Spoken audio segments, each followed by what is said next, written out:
Quer aprender a ter resultados como esse na internet sem precisar aparecer em vídeos no YouTube? Então clica no botão aqui embaixo, faz a sua inscrição no meu treinamento Ranqueamento de Vídeos no YouTube, o Pulo do Gato, que lá eu vou te ensinar tudo que você precisa saber para trabalhar com o YouTube em vídeos onde você nem precisa aparecer. E no vídeo de hoje do canal vou falar da roubalheira, da garfação que o São Paulo tomou no Morumbi no clássico contra o Palmeiras, no empate de 1-1. Tudo sobre o clássico. Então, vambora pro vídeo. Minutos mais ou menos, um pouco menos.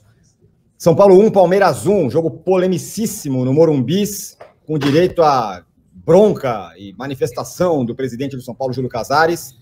1-1. São Paulo, para mim, fez um ótimo primeiro tempo. Aliás, eu até gostei do segundo tempo, queria entender as substituições, porque eu acho que o Igor Vinícius estava sentindo desde o primeiro tempo. Então aí ele não tinha Moreira, não tinha ninguém, deu um jeito lá. Mas falaremos mais sobre isso, mas tem muita polêmica de arbitragem. Confesso que eu não sei, eu não vi os lances, então... Vou começar a mandar para você os lances aqui. Daqui a pouco a gente põe o Casares falando também, reclamando da arbitragem. E vamos embora. Vamos pra gente. Quero saber de vocês e quero saber do Arnaldo. Arnaldo, você gostou, adorou, não gostou, deu pro gasto ou foi um lixo? Mas muito bem. Vocês e você, Arnaldo, gostou, adorou, deu pro gasto, não gostou ou foi um lixo? Eu gostei, Tironi. Eu gostei porque acho que teve coisas boas do São Paulo no jogo. Se você tirar o capítulo arbitragem, acho que a arbitragem de novo interferiu diretamente no resultado, e acho que o São Paulo demorou a acordar para a questão da arbitragem no Campeonato Paulista. Os dois clássicos que o São Paulo disputou em casa, ele foi tremendamente prejudicado, para não dizer garfado. O que aconteceu hoje no Morumbi foi um escândalo, em termos... Mas, assim, é um escândalo previsto. A escala do árbitro, a VAR, que é a mesma do jogo com o Santos, esse árbitro apitou o jogo São Paulo e Portuguesa, e a gente sabe que são dois profissionais pouco preparados para essas situações, para jogos grandes ainda. Quem sabe depois, mais à frente, eles estarão preparados. Hoje eles não estão. E dá para saber, eu avisei da questão da escala antes mesmo de começar a partida. E no segundo tempo, a arbitragem se perdeu e acabou com o jogo. Literalmente, ela acabou com o jogo, que podia ter uma discussão de duelo tático, de surpresa do Carpini, de resposta do Abel no intervalo, espelhando o time, da presença do Rames, do que é o Hendrick. São as coisas muito boas desse jogo, que reúne as duas melhores equipes de São Paulo. Mas a arbitragem resolveu aparecer, roubar a cena, e de novo, o São Paulo demorou a reagir. Você pode colocar o Casares, está todo o São Paulo demorou a acordar para a questão da arbitragem no Campeonato Paulista.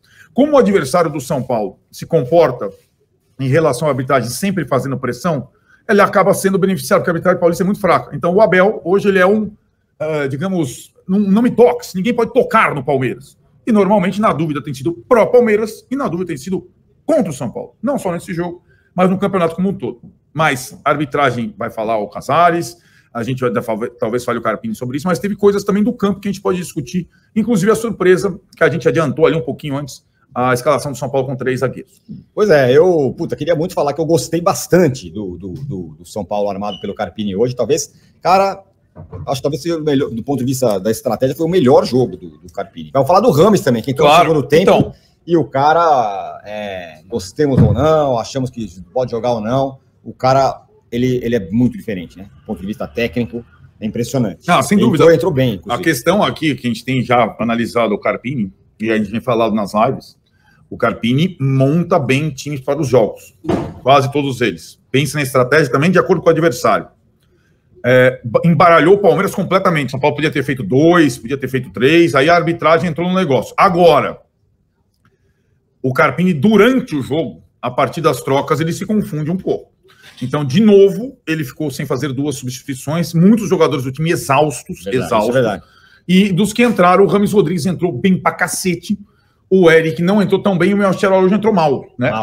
E acho que, mas a questão do desgaste, o São Paulo tem 6 lesionados, além do Caleri suspenso. O Palmeiras tem 1 lesionado, que é o Gustavo Gomes, também pelo método, pela situação toda.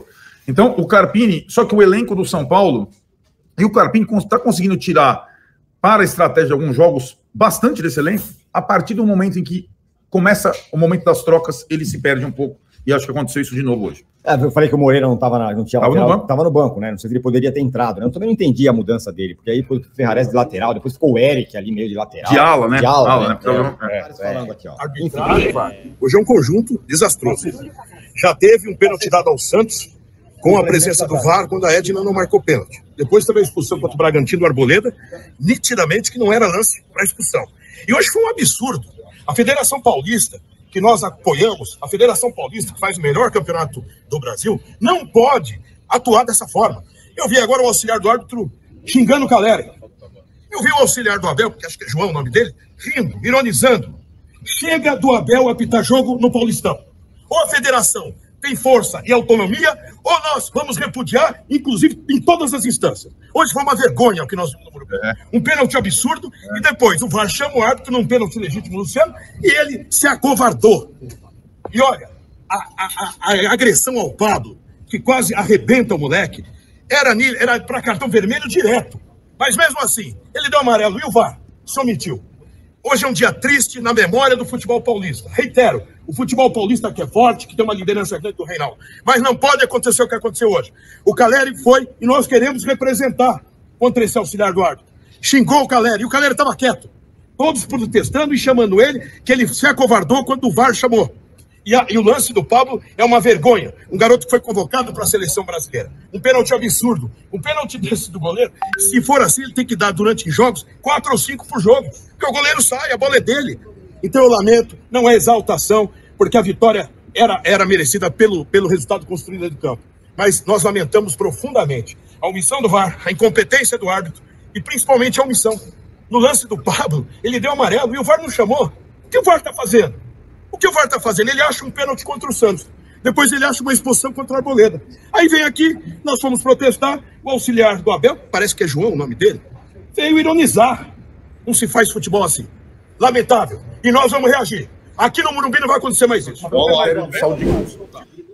Nos últimos jogos, o São Paulo só depende dele, joga contra o Ituano em Itu. O Novo Horizontino recebe a Portuguesa, vai jogar em casa, o Novo Horizonte vai fazer 3 pontos. Sim. E o São Bernardo visita o Mirassol. É uma situação mais difícil. Para o São Paulo terminar na frente do Novo Horizontino, ele precisa vencer o Ituano. Né? Sim, é isso mesmo. E sem o Pablo Maia, que foi um dos aspectos da coletiva do Carpini, ele deu a entender que vai jogar o Bobadilha. Exatamente. Porque o Luiz Gustavo está machucado e ele nem tem levado no banco os moleques da base, volantes. O Negruti ele não levou mais. E o Ibali, estrangeiro, hoje ele preferiu o Galopo do que o Ibali no banco de reserva. Outra coisa importante que ele falou da escalação de hoje, assim, a gente treinou 20 minutos para esse jogo e aí perdemos o Rato 15 minutos antes do jogo começar. Era para jogar o Rato. Então, eu acho aí... Mas ia jogar onde? Eu acho que ele jogaria... No lugar do Ferreirinha? No lugar de quem? Talvez no lugar do Luciano. No lugar do Luciano. No 3-4-3, talvez. Pode ser.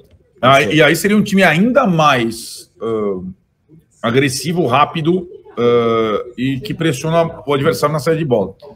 Olha lá, deixa eu ver, o São Paulo meteu uma nota oficial, a galera tá avisando aqui, eu vou dar uma nota oficial, vamos falar. Enquanto isso, mais um pouco do Carpini aqui, uma coisa que eu gostei, hein? Ele falou assim, dá para usar 3 zagueiros e Caleri. Dá para usar 3 zagueiros, pode ser um sistema interessante, e dá para usar 3 zagueiros e Rames também, viu? 3 zagueiros. Como o Muricy falou pra gente na live. 3 zagueiros, 2 alas, Alisson, Pablo Maia, mais um, Michel e Rames, Caleri e Luciano, Caleri e Lucas. Por exemplo. O Plihal disse que o Rato jogaria no lugar do Igor. Aí eu não gosto. É que nem o Eric entrou no lugar do Igor. Canhoto jogando de ala, não. Realmente.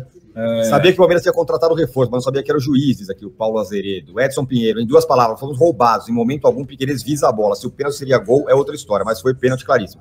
Cara, uma vez dado o primeiro pênalti, não tem por que não dar o segundo pênalti. E nesse aí a Daiane até tentou ajudar, mas o juizão, qual é o nome dele? Candansan. O São Paulo Futebol Clube esclarece que, por reciprocidade, disponibilizou a zona mista do Morumbi para a realização das entrevistas da Sociedade Esportiva Palmeiras. A utilização ou não do espaço fica a cargo do clube visitante. O Palmeiras também não quis passar pela zona mista. Vale ressaltar que na última partida disputada no Allianz Parque, o São Paulo precisou realizar a entrevista coletiva em um pequeno espaço anexo à zona mista do estádio, local de passagem de muitas pessoas que davam acesso aos vestiários dos gandulas, sem direito a fiscar adequadamente o backdrop com os patrocinadores. Os jornalistas, inclusive, ficaram sentados no chão e sem o sistema de som ideal para a realização de trabalho de todos os envolvidos. Não importa. O São Paulo deveria... não disponibilizou? O quê? A sala de coletivo. Hoje não disponibilizou? Só a zona mista. Só a sala de coletivo na zona mista. Entendi. Não importa, ele devia fazer. Nessa hora precisa ter grandeza. Vai lá e faz. Ia lá, alguém podia perguntar para o Abel se ele gostou da arbitragem, por exemplo. Coisas positivas, o time saiu aplaudido aqui, muita gente aplaudindo, o time brigou, quis oferecer a vitória até o último minuto, isso é muito legal, o time sabe o peso de um jogo como esse, a importância do que essa torcida vem fazendo e quer retribuir. 3 zagueiros, eu gostei da experiência, acho que o São Paulo só foi frágil no começo, ali nos primeiros 15 minutos o Palmeiras teve mais volume, teve 2 oportunidades, de resto o São Paulo foi melhor durante todo o jogo. Se não foi uma partida brilhante, foi uma partida com muita vontade, e o São Paulo teve mais perto do gol. Terminou o primeiro tempo com aquele gol de vantagem, começou o segundo tempo um pouco titubeante, mas logo começou a reagir, e daí vem a bobagem, né, do VAR. A cirurgia aí do VAR, que resolveu participar e mudar o panorama do jogo. Mesmo assim, o São Paulo depois se abalou um pouquinho, porque ficou muito nervoso o time, e faltou perna no finalzinho, né, mas logo voltou a pressão, e foi essa pressão até o final que a gente viu. Mas a bola, enfim, não entrou. A melhor chance aí quem teve foi o Alisson de novo. Gostei do Rames, né? Gostei do. Eu acho que os 3 zagueiros podem ser mais utilizados eventualmente. O que mais? O Igor Vinícius voltou muito bem. Ele tinha ido mal contra o Inter de Limeira, hoje voltou bem. Partidaço do Diego Costa. O Wellington foi bem pelo lado esquerdo. Pablo Maia e Alisson voltaram a ser os leões. Não é fácil jogar com esse trio de volantes do Palmeiras, que é muito forte: o Richard Rios, o Aníbal e o Zé Rafael. No começo eles demoraram a se achar, depois os 2 conseguiram tomar conta da história. Continuo achando que o Lucas não é meia, ele é um cara super importante, mas tem que ter um meia jogando com ele. Carlos Rodrigues entrou, mostrou que é um cara acima da média. Ferreirinha aproveitando bem, indo pra cima, com confiança. E o São Paulo tem um bom elenco. Eu acho que só o Carpini precisa usar mais o banco, fazer as 5 substituições. Hoje ele poderia ter tirado o Lucas até por uma questão de saúde, para preservar o Lucas. Afinal, nós estamos falando do Campeonato Paulista. Como resultado, não achei ruim um empate não. São Paulo é líder do seu grupo, vai decidir tudo contra o Ituano. Grande esporte. Eu acho muito bacana, né? Um estádio com 55 mil pessoas, ainda é fase de classificação de um estadual, mas mexe muito com vários dos profissionais que estão envolvidos numa partida como essa. É o primeiro clássico em São Paulo, no Rio também, após a primeira convocação do Dorival. Sim. E eu estava muito de olho em alguns dos convocados, né?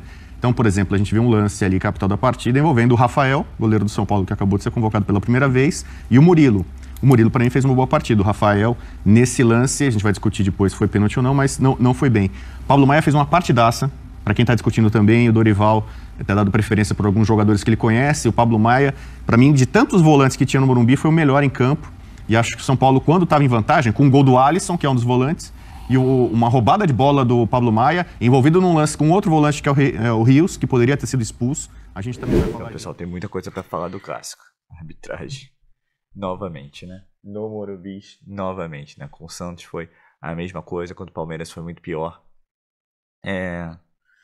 Os 2 pênaltis, para minha opinião, acho que não daria, mas se deu um, eu daria o outro. Mas o pior, acho que foi a expulsão do Richard Rios, cara. O cara quase quebrou a perna do Pablo Maia. O Pablo Maia fica com a perna fixa ali, bye. É absurdo, cara. Por muito menos jogador expulso, mas aquela entrada aí foi assassina, um absurdo. E, cara, os times vêm no Morumbi e mandam na arbitragem, né? Sabe? Então, São Paulo tem que sentar aí com a federação e resolver isso logo, porque não tem condição, cara. O que aconteceu ontem foi inacreditável, falta de respeito total com quem pagou o ingresso no Morumbi. Mais de 55 mil torcedores, maior público do campeonato. E até que enfim, né, que o Júlio Casares saiu um pouquinho, né, do seu tom. Acho que tem que pressionar. O Abel, ele comanda a arbitragem o jogo inteiro. Acho que é bom ter rusgas com rivais, sim. E dentro de campo aí, sim, tem que mostrar que veio. Eu acho que o São Paulo fez um bom primeiro tempo. E até o gol do Palmeiras ali, né? Tava meio sofrendo uma pressão, mas depois do gol ele se acerta. E no final aí a gente tem uma grande surpresa, que é a entrada do Rames Rodrigues, que entrou bem demais. Tomara que esse seja o Rames do São Paulo, porque se for, vai dar trabalho para as outras equipes. Mas não tem como não falar do clássico e não falar de arbitragem. Um absurdo o que aconteceu. Vergonhoso, entendeu? Cara, no Morumbi, a mesma árbitra que errou contra o São Paulo lá no jogo do Santos, contra o Palmeiras a mesma coisa. É um VAR só para um time só, entendeu? É um juiz fraco, um juiz muito fraco, entendeu? Então, assim, o São Paulo tem que se posicionar, tem que parar de ser paz e amor. E aí no final você teve cartinha do São Paulo que não liberou a sala de imprensa, mas o Palmeiras não libera lá também, e aí agora tá essa guerra também dos bastidores. Mas tem que botar um fogo no parquinho, cara. Do jeito que tá, não dá. O São Paulo é atual campeão da Copa do Brasil. Se a gente pegar esse histórico, São Paulo e Abel, quantos erros de arbitragem tiveram a favor e contra o São Paulo, eu não tenho dúvida que você vai encontrar muito mais erros de arbitragem contra o São Paulo. Então, é isso. Acho que o São Paulo fez uma boa partida. Lembrando que o São Paulo tinha 6 desfalques e o Palmeiras só tem um, que é o Gustavo Gomes. Então, assim, se encalere. O Ayrton Rato que se machuca antes do jogo. Você não tem o Luiz Gustavo, você não tem Nestor, você não tem Rafinha. Então, cara, é gente, não tem Nicão. E ainda assim, acho que o Carpini acertou. 3 zagueiros, a gente tem uma história muito bacana. Eu gosto bastante, pessoalmente. Acho que é um esquema que você consegue liberar os pontas, né? E se você não quiser trabalhar com pontas, pode até botar atacante, como botou o Eric no lugar do Igor Vinícius. Como parece que botaria o Rato no lugar do próprio Igor Vinícius. O Wellington também não fica com tanta responsabilidade de defender. Não que eles não tenham que defender, mas eu acho que é um esquema muito bom, muito bom. E é um esquema que no São Paulo é marcado pelo tricampeonato lá junto ao Muricy Ramalho, né? Então, assim, acho que o Carpini foi bem. Acho que a escalação correta. É um São Paulo que no primeiro tempo tem chance. Eu queria... vamos elencar quantas chances o Palmeiras teve, sabe? Não lembro. Sem ser o lance do pênalti, mas se tiver uma ou outra, o São Paulo teve muito mais chance. E aproveitou numa abafa ali, uma falha do jogador do Palmeiras, e aí o São Paulo com gol de Alisson, que é muito merecedor. O cara com 92 minutos estava correndo atrás do goleiro. O cara jogou demais. O Maia também jogou muito bem. Para mim o destaque ainda é o Alisson, cara. O cara jogou muito, não só pelo gol, mas o cara corre o campo inteiro. Trio de zaga bem, o Arboleda.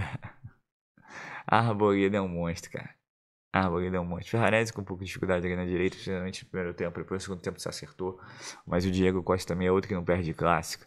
Né? Acho legal o Arboleda. E o Diego Costa que dá uma revezada ali no Ender, que dá umas pancadinhas. Mas o Arboleda é um monstro, cara. O cara ele se adianta muito bem, ele sabe se posicionar. Então, boas notícias. Sistema defensivo bem. Laterais bem, todos bem, acho que não teve uma exceção, talvez o Luciano um pouco abaixo, mas o Luciano é um dos jogadores de um dos momentos aí de discussão, que é o pênalti, que se você dá um pênalti no lance do Rafael, tem que dar um pênalti 10 vezes mais no lance do Luciano, cara, simples assim. Então, não adianta, o jogo já acabou, mas a gente tem que demonstrar nossa frustração e tem que pressionar. O São Paulo como instituição tem que pressionar a Federação Paulista, tem que acabar esse crime paz e amor, que só dá desvantagem pra gente, né? O Palmeiras não fez uma grande partida, muita posse de bola, mas pouca criatividade. E os caras tinham o Hendrick, e o Hendrick foi muito mal utilizado realmente no primeiro tempo, ficando marcando lateral. Mas depois, no segundo tempo, cara, tem que se destacar, né? O Rames Rodrigues. O Charaújo dá todo o suporte pra ele, e ele faz o jogo acontecer, e entra muito bem, muito bem. O Alisson perde um gol numa grande jogada do Rames Rodrigues, mas assim, cara, estando atrás. Mas é muito boa notícia, muito boa notícia. Tomara que o Rames realmente seja esse Rames que se apresentou no jogo contra o Palmeiras, né? A gente falava que o Rames só jogou bem contra a Inter de Limeira, se não me engano, né? Porque tinha espaço, o jogo já estava 1-0 e tal. Nesse jogo, o jogo empatado e o cara realmente... passes, assim, no pé, cara, no pé, bola redondinha, abrindo espaço, se apresentando. Então, assim, foi uma pena o São Paulo não obter o resultado positivo, mas não jogou contra 11, né? Jogou contra 12, 13, 14, mesmo com 55 mil pessoas a favor. Mas eu acho que o sentimento é que, assim, melhorou, e isso é muito importante. São Paulo vai para a última rodada num jogo enjoado contra o Ituano. Mas o time está brigando contra o rebaixamento, mas não interessa, é um jogo enjoado. Principalmente contra times que tem esse tipo de batalha. Mas assim, eu acho que a boa notícia é que melhorou. E tem muito mais para melhorar. Só ver a quantidade de jogadores que não estavam em campo. Má notícia São Paulo não terá o Pablo Maia, então se o São Paulo se classificar contra o Ituano, o Pablo Maia não joga contra o Ituano, não joga as quartas e não joga possivelmente as semis. As semis que no momento seriam contra o Palmeiras, né? No Allianz, não se sabe. Mas aonde? Arena Barueri? No Morumbi que não vai ser, né? Porque a relação mingou de vez. Então, assim, é isso, gente. Eu acho que fomos prejudicados, né? Agora é que o ano não continue assim, né?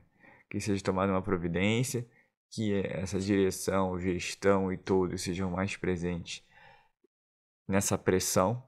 E o Abel não manda no futebol brasileiro, né? Simples assim. Então é isso.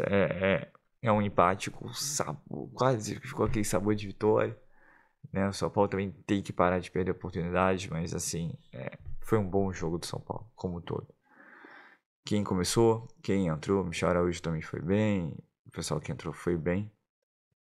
O Eric, talvez o mais apagadinho, mas ainda assim a esperança é que o ano pode ser muito bom. E o Carpini encontrou uma maneira bem interessante do São Paulo de jogar, forte defensivamente e com perspectivas ofensivamente. O Rames entrando em forma, e querendo o jogo, como foi ontem, a gente pode pensar em coisas muito boas. Então é isso, pessoal. Sou Marcelo Mazorra do canal Mazorra SPFC. Se você quer ficar nas últimas, nas notícias, nas novidades do São Paulo Futebol Clube, não deixe de se inscrever no canal, ativar o sininho para notificações. E se puder nesse vídeo, como eu sempre peço, deixa aquele likezão, ok? Saudações de cores, uma ótima segunda-feira a todos, uma ótima semana a todos e valeu! Aí pessoal, eu tô aqui com a minha conta da Monetize aberta, tá? Os gráficos de venda. Tô aqui também com a minha conta da Hotmart aberta. Vou dar uma atualizada aqui para você ver. Vou clicar aqui no dia 1º de abril ou dia 28 de abril. Vou clicar em aplicar e também em filtrar. Veja que dá para fazer muita coisa, né? Se você aplicar técnicas de YouTube, tá? Esses vídeos de YouTube, a maioria deles eu nem apareço e dá para ter um resultado legal. Nos últimos 28 dias, aqui é o meu saldo que eu ainda não fiz saque. Então eu vou deixar o link embaixo agora do meu treinamento, onde eu estou ensinando muitas pessoas a conseguirem iniciar nesse mercado em vídeos no YouTube sem precisar aparecer, tá bom? Passa lá, faz a sua inscrição, eu te espero lá na área de membros. Valeu!